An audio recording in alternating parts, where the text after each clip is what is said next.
Welcome back. Thank you for joining our next panel. It's very related to what we have listened so far in the interview with Judge Erika Aifán. We're going to be talking more about judges and violence. And we're going to be talking about this afternoon about Guatemala, Haiti, Afghanistan, and Ethiopia. And I'm very happy to be in this panel because it's the findings from the project Women on Courts. And this was one of the main findings, that it was the milestone for an application that we have submitted, and hopefully we will get a positive answer in the coming weeks. So let me introduce my colleagues. So we have Ana Braconier de Leon from Guatemala. She's doing a postdoc at CSAS Mexico. She works on judicial politics, elite counter-mobilization, and backlash. She's co-author of the CMI working paper, Women in the Judiciary in Guatemala, Living Between Professionalization and Political Capture, that it was written with Rachel Cedar and Camila de Leon, and she will be presenting some findings of this research project. Then we have Marianne Torensen. Almost. Close enough. She is a PhD candidate in political science and works on Women on the Bench project at CMI. Her area of expertise is gender, representation, politics, and she's currently focuses on women judicial representation in Haiti. And she's going to be talking about insecurity and informality, gender experiences among judges in Haiti. Then we have Torum Wimpelman. And she's currently the research director at CMI. Her work focuses on law, gender, and politics in Afghanistan, and she's going to be talking about women judges in Afghanistan, between marginalization and obliteration. And then finally, we have Shetsu Shadeta. He's a judge in Oromia Regional State in Ethiopia and a PhD student on Law and Development Program at Bule Hora University, and he's going to be speaking about judges and violence in conflict areas. So we're going to be listening each of them for approximately 7 minutes, and then we're going to open the floor for questions. Anna. Thank you, Andrea. Hi, everyone. So it's really difficult to talk about the Guatemalan experience after Erika Aifán's presentation, but it's also an honor to do it and to link what she said to our CMI working paper that it's accessible in the CMI webpage. And so Erika Aifán is actually one of the judges that we interviewed back in 2019 for our research project. And so the research was, the aim of the project was analyzing women's judges' experiences on access to the bench and their everyday experience as a judge in a context of authoritarian regression and capture of the judiciary. Our claim in the paper is that instead of what has been called the glass ceilings for women accessing positions of decision-making, there are impunity ceilings understood as the invisible barriers due to political and economic capture of the judiciary. And in that sense, if a judge is aligned with the current dominant politics, she is more likely to have a judicial career than a judge that is committed to human rights, to anti-corruption efforts, and to judicial independence, just as Erika Aifán. To say a little bit about the context of Guatemala, Guatemala started a transition towards democracy in the 80s, and after 36 years of an armed conflict. And in the 90s, in 96, precisely the peace accords were signed with a lot of hope, and one of the places where hope was placed was the judicial institutions.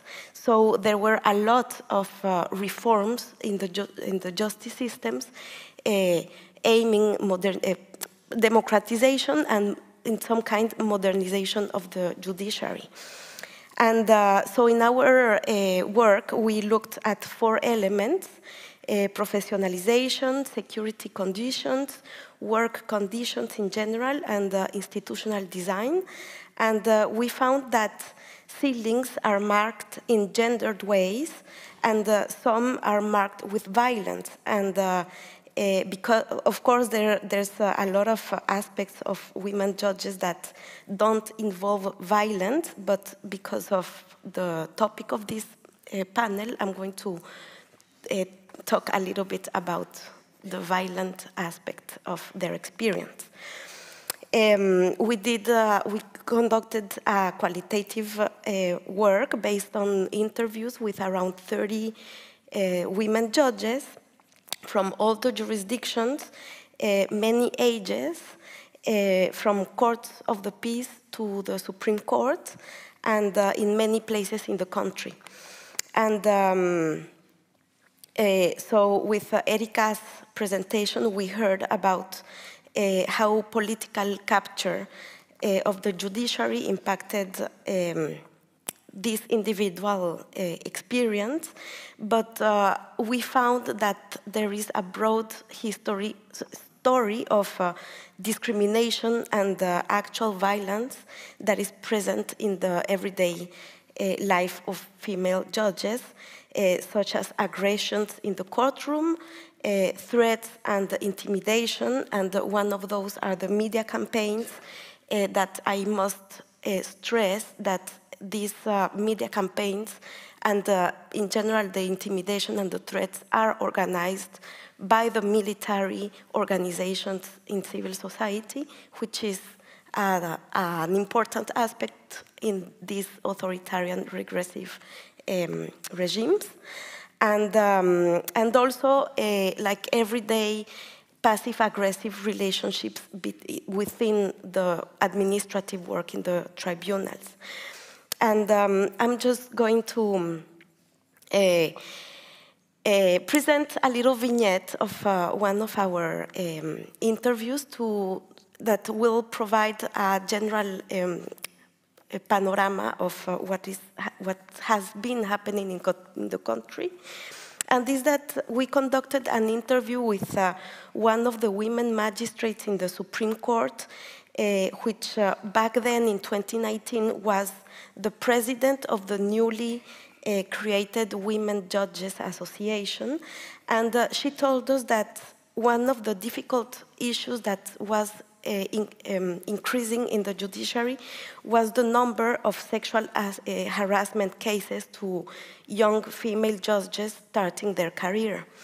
And allegedly, the sexual harassment involved the head of the Judicial Career Council, and that was taking the form of providing a position in exchange of sexual favors. According to this women magistrate, this was a puzzle because how can one enforce disciplinary measures against the person who is in charge and controls the judiciary's disciplinary mechanism in a context of general impunity? So with this vignette, I want to show that although in Guatemala there was a very important effort to democratize the judiciary throughout the professionalization, with the creation of a judicial school, with a system of appointment and performance evaluation based on merit, and the creation of a professional association for women judges, many obstacles still exist and for women and their security because of clientelism, because of informal networks, because of patriarchal practices, structural impunity, all these mostly revealed also during this autocratic regression in the country. So, 2 minutes. I have 2 minutes. So, in the paper, of course, we talk about many other topics about experience of women on the bench, not only the bad and the horrible stories, but there's also other interesting lights that we could find in the Guatemalan case.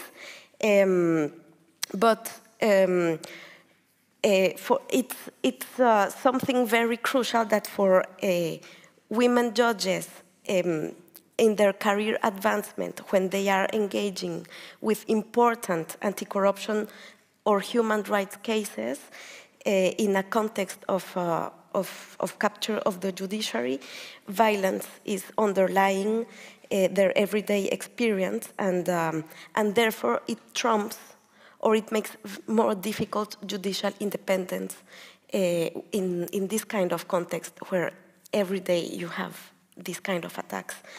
And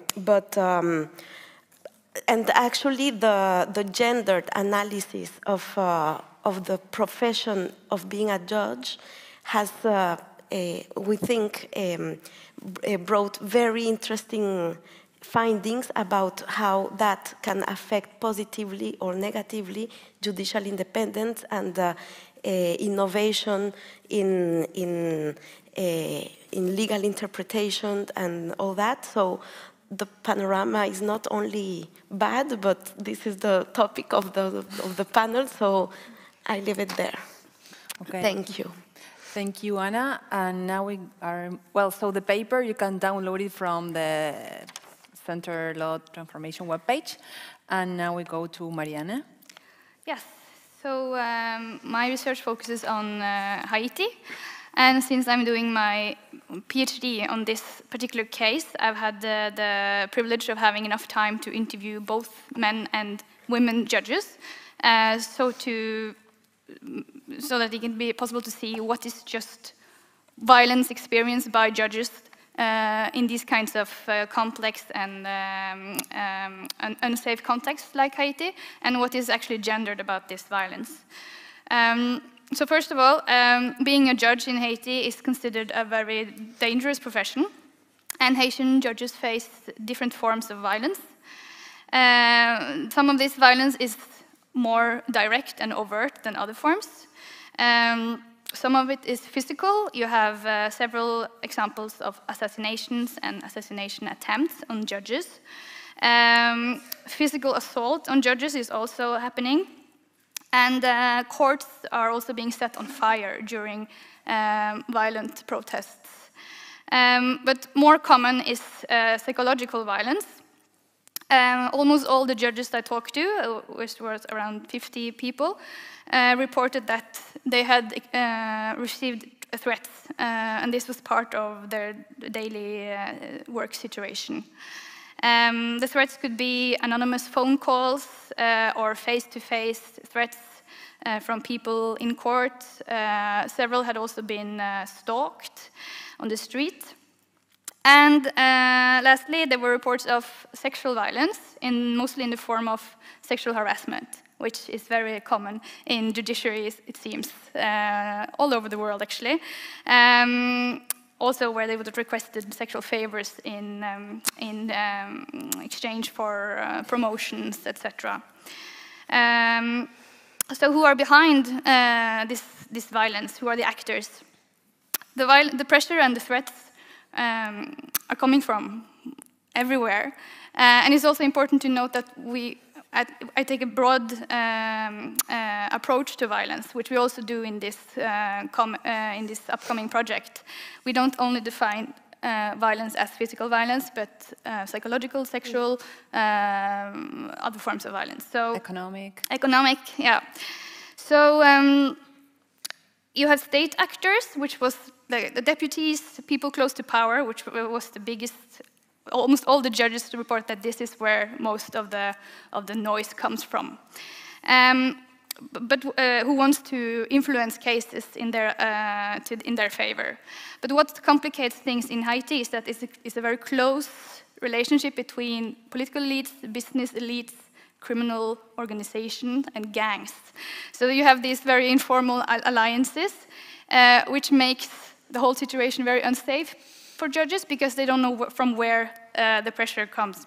I actually talked to one judge who was later shot and killed by unidentified people on motorbikes. So it could have been just because he was in the wrong place at the wrong time, or because he was involved in a case that was dangerous. So all of this makes it very complicated for judges to maneuver. You also have disgruntled court users and their families who want to seek revenge for unpopular decisions, because as a judge, you're making very important decisions over people's lives. It directly affects them, even more so in many ways than politicians. Whereas there's a lot of literature on, we know a lot of violence against politicians, but not so much about violence against judges. And since they are sitting like one person, two people, handing out these decisions, they're very easily identifiable, which makes them feel like targets of violence. And you also have, I mentioned the courts were set on fire during violent protests. So this is another group of actors that the judges fear, just like the general population during protests, because as symbols of the state, these judges felt like targets when the people wanted to show their dissatisfaction with the state. So you have these different forms of violence coming from a lot of different actors. So this was the case for both men and women, this feeling of insecurities. But I tried to find out what about this violence is gendered? Can we say, is there any difference on how women and men judges experience their situation? Are women more or less targeted than men?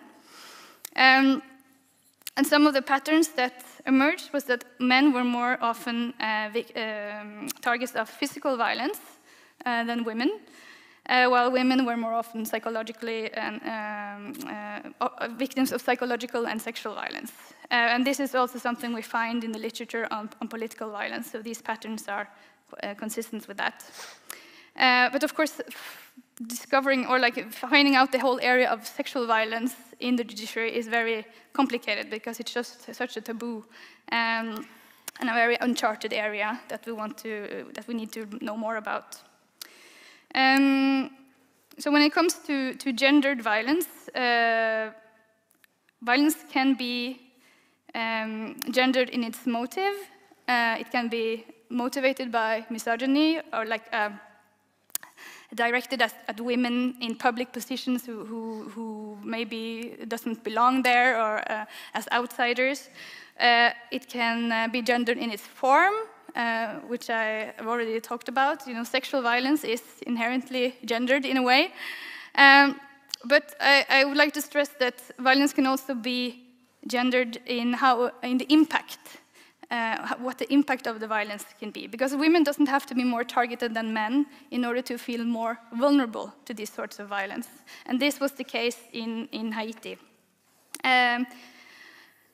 Much more women than men said that they felt unsafe moving about, doing their business, living their daily life as judges. And I think this might have something to do with the fact that you have the access to sorely needed security measures, which often were not given to women, because security is very poor in Haitian courts, and what little security there is tends to go to men. So a lot of the women I talked to said that I am the only woman in court, and I'm the only one. I worked there for 9 years. I'm the only one without a car, without a security guard. And some also were the only ones without an office. This was a very consistent pattern that the only woman in court was the only woman without all of these security measures. So I tried to find out, well, what determines whether you get these security measures or not. And it seems like it's quite random, or it didn't follow any formal code or anything like that. But what you do need is to know someone close to power in order to get the security measures you need. And this, in the very masculine context of the Haitian judiciary, is men, because you have these male power networks who are corrupt or shadowy, as I say, and where women don't have access. So this often stops women from accessing posts of power, but it also influences their experiences within, once they enter these kinds of institutions. Because it does, if you don't know someone close to power, if you don't engage in these corrupt practices, if you don't play the government's game, as my sources said, then you don't have access to this security, which of course impacts how women experience their security situation. Instead of driving to court, they have to take public transportation, which is like these small tap-tap cars where you have to sit closely to ordinary citizens. And a lot of women talked about how uncomfortable these rights were, because they were constantly harassed, and people said, I know you, you are the judge in that and that village, and you're not a nice person. So they received these threats during public transportation, among other things. 1 minute. 1 minute. Okay, so what are the consequences of this form of gendered violence, or at least the gendered impact of violence? It's that women are not being able to fully exercise their profession. A lot of women talked about how they didn't dare to take on these political hot cases because they didn't feel like they had enough protection to do that. And this might work as a career impediment as well, and you will have the glass ceiling because you need these prestigious cases in order to have promotions, etc. And you also have another consequence that a lot of women will continue looking at being a judge as a very dangerous profession, and you will not have more women entering the courts. At the time, it's just 12% women judges in Haiti, and I think definitely that situation for judges has something to do with that very low percentage. Good. Thank you, Marianne. Torun. Thank you, Andrea, and good afternoon, everyone. So I'm going to talk about the gendered risk facing judges in Afghanistan. And whatever insights I might have from this topic is from the Women on the Bench project, where I did a small case study on Afghanistan. But it is a country where there's been very little research on the judiciary and where there's very little public information available. So these are preliminary insights that I have. As some of you might know, women judges in Afghanistan always had an extremely tenuous hold on their profession. And when we started the research on female judges there, we didn't anticipate quite how dramatic the latest chapter of women judges would be. But I'll get to that. But let me speak a bit more historically about the gendered risk that women judges have faced. Which kind of spans from outright banning of their professions at certain times to harassment, marginalization, and violence and gendered insecurity.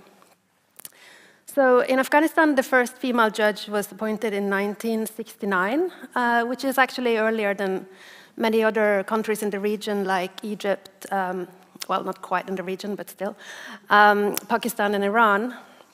And the first female judge was appointed after the government established a formal training program for judges with entry was based on a competitive exam. And that's 5 women were admitted to the first course, and they became judges. So up until 1978, there was a monarchy in Afghanistan, and the percentage of graduates from this judging training program were averaging 4%. And then came a decade of communist rule, and the average female graduate then became 36%. However, during all these times, the proportion of female graduates were much higher than actual female judges appointed. Because what happened was that the Supreme Court, which appoint judges, would appoint them to all provinces of Afghanistan, 34 provinces and more than 400 districts. And women were not generally able to take up posts in most of these provinces. And there are many reasons for this. Both during the 80s and, of course, between 2001 and 2021, there was an insurgency in Afghanistan, and they targeted judges as kind of agents of a modernizing state. So only between 2015 and 2020, 66 judges were killed in these such kind of targeted attacks. As far as I've been able to document, only 2 of these have been women, whereas in this period, around 10% of judges were women, so it's a lower number. So how can we understand this number? Generally, in the most dangerous provinces, there were no women judges. The Supreme Court would not send them there because they would know that the population would be very hostile to the idea of a woman judge. And even in some of the semi-secure provinces, from the state perspective, women would not be able to go. And I think why women would not be able to go is an important part of the story of female judges and their risk, because in many ways they felt more vulnerable. They might feel they're kind of particularly provocative as female judges and therefore more vulnerable to attack. It was also about not being able to access protection. As Mariana said, they had less access to the kind of patronage networks that would secure them cars, guards, and so on. So they felt more insecure. But I think it's also very much about the social acceptance of women taking risk. Because in Afghanistan, the normative ideal is the male breadwinner. And men should always the main goal of a man is to provide for a family and for his family. So men are expected to take risk. And for women, working is more of an optional thing. It's very contested. And therefore, there's much less societal support for women taking this risk. So women were not encouraged by their families to take risk and go to all these provinces. But of course, it's also very much about their reputation. Outside of the capital where most women judges came from, they would go then in another setting, in a very male environment, maybe without relatives, and it would be considered both dangerous, but also dangerous to their reputation to take up these posts. So I think, therefore, that's the kind of explanation for why women were not in the most dangerous provinces, and therefore not so killed to the same extent as their male colleagues. The 2 women judges that I know about that have been killed were killed in a suicide attack on their car in Kabul a couple of years ago. The female judges also have faced other risks. Of course, many conservative judges saw female judge as a kind of affront to their profession. Judges have been generally quite conservative. In Afghanistan and in other countries, judging is considered a religious exercise. And there is something very gendered about the kind of almost ritual purity that is required of judges and a kind of image that judges also cultivate. That some conservative judges don't want female judges around. They refuse to talk to them, pretend they're not there, ask someone else to convey whatever they want to say to them. Many female judges told me they experienced that. I experienced it myself a few weeks ago when I was in Kabul, and I went to the state attorney office, and legal male professionals there would just pretend I'm here and only greet my male colleagues. Also, there is a common view in Afghanistan that women cannot adjudicate the death penalty. on certain Islamic crimes.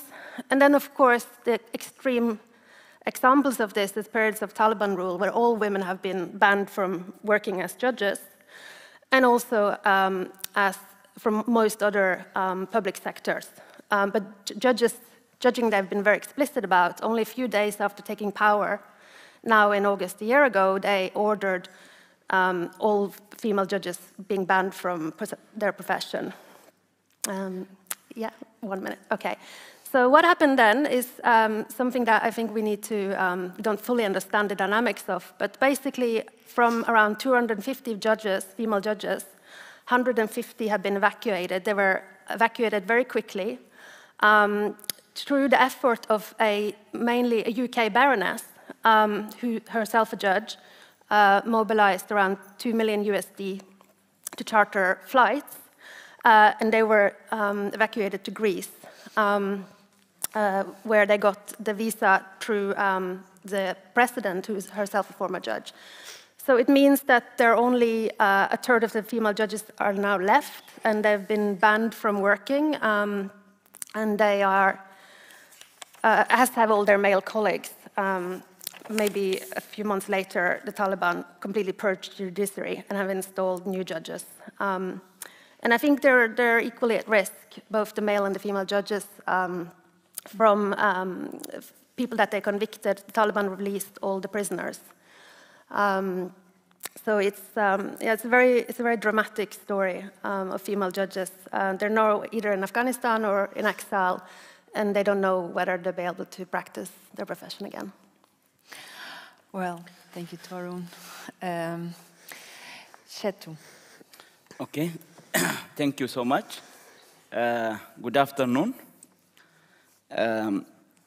Just as mentioned, I came from Ethiopia, and I am working as a judge in Oromia Regional State Court. And I will try to speak about the entire judiciary, judges and the violence in conflict area. Ethiopia is, as some of you may know, Ethiopia is located in conflict area. The Horn Africa is a conflict vulnerable area in Africa. Of course, for around 20 years, Ethiopia remained without at least mega conflict, without war, internal war. In 2019, Ethiopia entered into a war. War break out between the Tigray regional state and the central government, as well as in different areas, including the region in which I am working as a judge, Oromia regional state.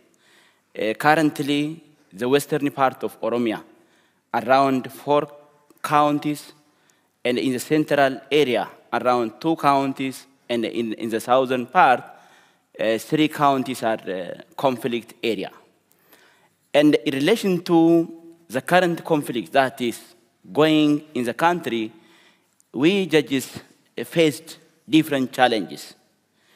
From the outset, since democracy in Ethiopia and the rule of law, the judiciary in Ethiopia is on the development stage, on progress. Ethiopia, for the first time, enacted a democratic constitution in 1995. The constitution established independent judiciary. Before that, judiciary was under the executive administration. During the Derg regime, the military government, the judiciary was under the executive.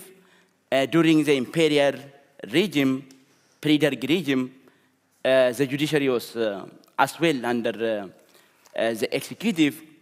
Ethiopia established independent judiciary by 1995 constitution. Before 1995 constitution, there was charter, the 1991 charter. The charter has also recognized the independence of judiciary.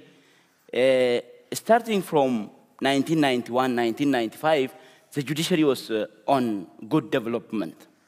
The challenge at the time was the challenge that judges face from government security forces on cases involving government interest, especially criminal cases, political cases, and somehow investment cases. Investment cases are also politicized in Ethiopia.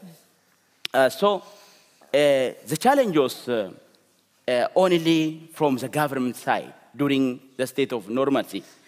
I've got opportunity to visit the judiciary of some countries, including the United States, and in US, judges face violence, as we heard from the judge. We visited around 4 courts in US, including immigration court, and the judges face challenges from the community, from gangsters. In our country, there is not this much threat from this much threat of violence from community. And during the state of normalcy, the main actor of violence against the judge was the government security force. Now, when war outbreak, when rebels come into appearance, actors became the rebel group and the government force. Whenever the rebel group or those who are suspected of aiding the rebel group are arrested, and when there is no cause, inevitably, judges could order the release on bail of the suspected person. In this situation, the government security force targets the judge. The other time, whenever the judge prosecutes upon evidence, the rebel group targets the judge. For the last 3 years, I was working as a president of High Court in the central area. It's 100 kilometers away from the center, from Addis Ababa. And a year ago, I was traveling to participate on the plenary meeting. A day after the plenary meeting, I went to a district court for supervision purpose. And then, whenever my driver was coming to pick me up, the rebel group hold him, and they totally burned our car. Not only this, I was saved. I was not in the car at the time. They fired more than 10 bullets over the car, and my driver was, fortunately, he was not shooten by the bullet. He was saved. After firing the bullet, they burned the new car. And then, this is the case that directly targeted me. Not only this, judges were arrested, including president of one high court, one county court, were arrested. We experienced the arrest of not less than 10 judges. This is what is admitted by the Central Judicial Administrative Commission. In addition to this, there were beaten judges this year in cases involving the case of a rebel group. On the side of the rebel, there were abducted judges. Judges were abducted. Still, after negotiation, after the family of judges negotiate and they paid something, judges, prosecutors, even this year, judges were abducted in the southern part of the country. The challenges are more of similar. The other point, just appointment of president of Supreme Court, both as a federal and as a regional state level. Currently, as a federal level, we have a lady justice. The chief justice of the country is fortunately a woman, but women's participation is very low in Oromia as well as a federal level, and we don't have the system that can safeguard judicial independence on appointment and the removal of president and the vice president of regional state Supreme Courts and the federal Supreme Court. One of our presidents is living exile in US, and the recently stepped down the vice president was also living in US. There are judges who exiled, just like the judge who was speaking right now. Briefly, there are challenges in conflict area. Judges are sandwiched between the rebel force and the government force. Whenever there is a political conflict, political violence, whenever political forces enter into mega and a mini conflict, the burden directly falls on the shoulder of the judges and the judiciary. Thank you so much. Thank you, Shatu. I'm informed that we have until 3:30. So this gives us 15 minutes to debate. So the ones who want to make questions, same procedure, we do the line here. In the meantime, I'm going to do some general questions until we receive these questions, and we're going to all answer together. So it's been very interesting, the experience that they have shared today. Violence against judges in conflict areas, in authoritarian and in weak, fragile democracies. We have heard that judges, being a judge in these countries is dangerous, even more than being a politician. And I was wondering, not for you to answer now, but we're going to collect all the questions.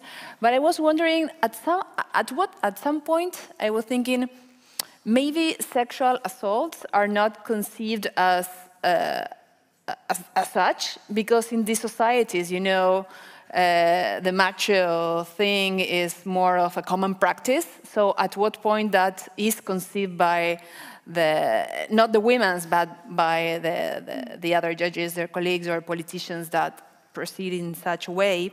And then I was wondering who are the allies or who can count on with, because we heard stories of systematic violence, of state capture, in which media, businessmen, you know, the judiciary and politicians, so who can count on these women judges? But let's hear the questions from the audience. Thank you. Can you hear me? Okay. Yes. Thank you very much. My name is Cecilia. I'm from Brazil. It was a really interesting and also inspiring panel. And I would like to know from Anna and Marianne, and also if anyone, any other person wants to answer also, because you mentioned, both of you mentioned about the glass ceiling, the barriers and challenges for like going further in the career. But I was also wondering about like the firewalls, which prevent this unauthorized access of women in the career. So which are the obstacles in the early years of the career and challenges for these women to like get access? Because you also mentioned that there are few women in the judiciary in the case studies that you analyzed. So it's like there is this kind of difficulties and challenges to go further in the career, but also to enter the career. And I would like to hear a little bit about that. And also, as Anna mentioned, some lights that can lead us through an optimistic avenue just to honor Lisa that also are trying to give us some hope in this finding like new avenues, new ways to deal with this kind of difficult situations. And as also Judge Erika mentioned before, the like this solidarity between the community. You know, I would also like to know a little bit more about these lights that you found in the case study. Thank you very much. Hello, thank you for the panel. I just have two very practical questions. One is, Marianne said that the sexual harassment is very frequent in the judiciary all around the world. And maybe if you find in your research comparative data around this topic, for example, disciplinary regime, sanctions, or related to sexual harassment, of course, that we can use, like to not to feel that alone in our countries in that problem. And the second is related to what she just asked, is which gender criteria should be in the professionalization of the judiciary when they are selecting and appointing in technical basis, but which gender criteria are the ones that works the best to improve the number of women in bench. And the third one is for Ana specifically, and it's, I was listening to Erika, and then I thought that there's something special in Guatemala in the sense of violence, because all the other judiciaries in Central America are also captured by the executive or by organized crime. But it's not that violence. You don't see judges or women judges flying out of the country. I mean, there are, of course, other forms of pressure and violence, but it's not that evident. So what is different in Guatemala against judges and the capture of the judiciary? Thanks. Thank you for this great panel. I have two questions. The first is about institutional design. So in the working paper, Anna, you talk about the 4 factors, and institutional design is one of those. And I was just thinking, and of course, the Afghanistan case is very difficult, right? Because there is a complete overturning of everything that we would consider as leading to a more democratic and more stable future and better rights for women. But in general, with other countries which are in that process of authoritarianism and so on, we find that it's often the institutions that have been created, the independent institutions, whether it is the judiciary, the media, the election commission, and so on, that exercise some degree of check when there is capture. So my question is, to that extent, in your findings, in your work, like how important and what kind of institutional design is better to ensure preservation, not just representation of women in the judiciary, but rather to preservation of the kinds of democratic freedoms and things that we are aspiring to, and gender, gender equality in society? That's the first question. And the second, I wanted to relate this to the conversation earlier that Ruth had in the morning about her interview with Judge Ginsburg, about how, like, the presence of women on the bench. So you've talked about the process of representation, the challenges that women face in their careers in being on these courts. But in terms of, like, if you have any thoughts on how it influences outcomes in particular cases, the actual presence, because I mean, this is not my area of work, but the data is mixed in the sense of how much women, being a woman on the gen, how do they address particular questions and particular issues, both with respect to women's rights, but also the lens that they bring into other kinds of issues, whether it is to deal with the environment or other kinds of vulnerable groups like indigenous communities or backward communities in other contexts. Thank you. So 3 minutes, each of you. Let's see how maybe you can answer some questions. So let's start with Torun. Okay, I'm not going to be able to answer all these questions. They're great questions. Don't worry. Just firstly, what Namita said about institutions and how they can secure kind of withstand this kind of pressure of authoritarianism. I'm not going to be able to give you a full answer. I'll just say that at the moment in Afghanistan, media is heavily restricted. It's really almost like a totalitarian government where there's, people are being persecuted for very light criticism of the authorities on social media. Civil society, there is very little of it, and organizations are losing their licenses and the ability to operate, to have any funding. And there's loads of accounts of journalists in particular being put into prison and tortured. And there is no legal framework. So nobody knows what is the law and not. And there is no very little public dissemination about verdicts or what's happening. So for the time being, it's very hard to see how to kind of try to minimize some of the damage that is happening. I think, so yeah, very difficult to be optimistic. I think there is a little bit of the UN, which was not, there was many faults with the UN, but now I think they're becoming quite an important actor in terms of some issues like treatment of detainees, at least. So that's like a ray of light, I think, in what's happening. Yeah, and then I'll just say about sexual assault in the judiciary. The judges that I spoke to said that that wasn't such a big problem for them, but of course, it was brief research. So, more kind of closer relationship building more things might emerge about that. But they basically said that our positions are relatively powerful, and it's much more clerks, assistants, administrative female staff that are vulnerable to these kind of abuses. Okay, thanks. Anna? Very brief, I'm going to focus on the violence question and the particularity of Guatemala and on the light. I think that it's important to stress that Guatemala had a transition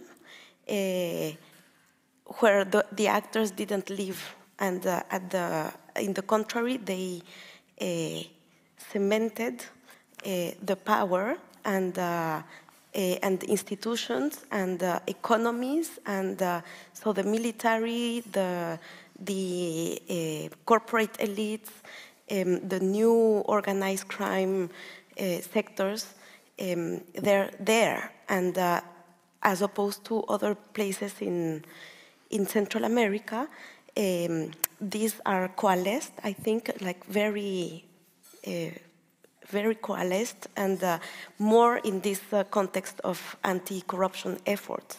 So I think that military plus very conservative economic elites concentrated plus organized crime is what it's, I think, the important part of Guatemala. And on the light,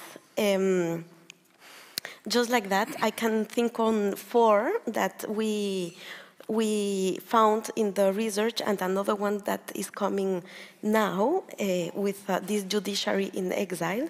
So I think that the light is first that professionalization has had good results, and especially we found that the femicide court is like a hub for feminist judges to be able to answer to cases accordingly to very interesting and feminist legal interpretation.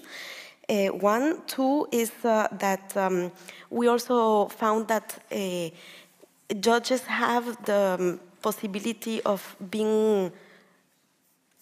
administrating autonomously their jurisdiction sometimes, so it gives some maneuver within the jurisdiction they are. The other one is that there are a lot of young women judges, and there is another kind of awareness of what's happening in their work. And the fourth one, I think it's perhaps in my imagination, but I think that this judiciary in exile is building other kinds of understanding their job, like Erika and in constructing and building other networks. And I think that because these people sooner or later will come back to Guatemala. So this is perhaps in my hope. This is what I can answer to you. Thank you, Ana. Marianne? Yes. Okay. So someone asked for, or looking for like hopeful scenarios, and I would say that on one side you have the Women Judges Association in Haiti, who are working for actually in the creation of new laws concerning gender-based violence. So at the moment, sexual harassment is not considered a crime, but they're working on this law. So it's interesting how they are using women judges through this organization as experts in the field. And there was another question concerning whether they judge differently from men. And that's very hard to tell without having access to all of the laws. The judgments. In Haiti, that's not digitalized, so it's impossible to get hold of it.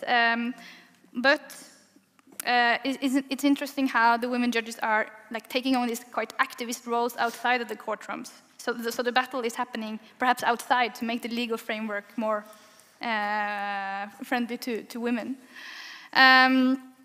And another area where we see some positive development touches upon the recruitment to the judiciary.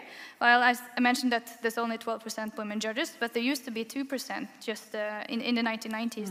So it's happened quite a dramatic increase, and that has to do with the professionalization of the judiciary again, because previously recruitment to the judiciary was based on political connections and direct appointments, so you had to know someone to be your parent, as they call it, to propose your name.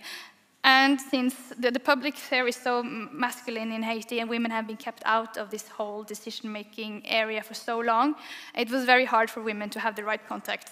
Again, as both to enter, but also to have the security inside. So in the 1990s, there were judicial reforms aimed at professionalizing and strengthening the judiciary, which entailed a new mode of recruiting judges. So instead of relying just on direct appointments, you now have a magistrate school where there's an exam to enter and an exam to graduate. And this lowers the barriers for women to enter because they no longer have to rely on these male power networks. And it also shows that, you know, if you just remove this political aspect of it and focus more on how good you are at what you do, basically, women will find a way in. So that's positive. Maybe we can leave some minutes for Chetou. Okay, thank you. Let me react on 2 points. One, institutional design. The judiciary, as one professor has raised yesterday, we have to be optimistic. Indeed, currently we are in a state of challenge, full of challenges, but we hope that this moment will pass. And we are hoping for more institutional independence. More institutional independence. Just in between 2018, April 2018, and until the war break out, we undergo tremendous legal reform. Especially we amended judicial establishment proclamation as a federal, as a regional state. In that amendment, we tried to incorporate provisions that more protect independence of judiciary, provisions that more protect, more encourage the participation of women in the administration of the court. Especially as a federal level, women should be represented in the Judicial Administrative Council. This is provided on the proclamation. As a regional state too, it's crafted in a way women judges can have quota in the representation of Judicial Administrative Council. And in relation to independence also, there is development. But what we are missing is what is on the paper and what is actually on the ground could not match. For instance, in Oromia regional state, the judicial, the Oromia regional state court establishment proclamation has provided the way how to remove president and the vice president of the court, the Supreme Court.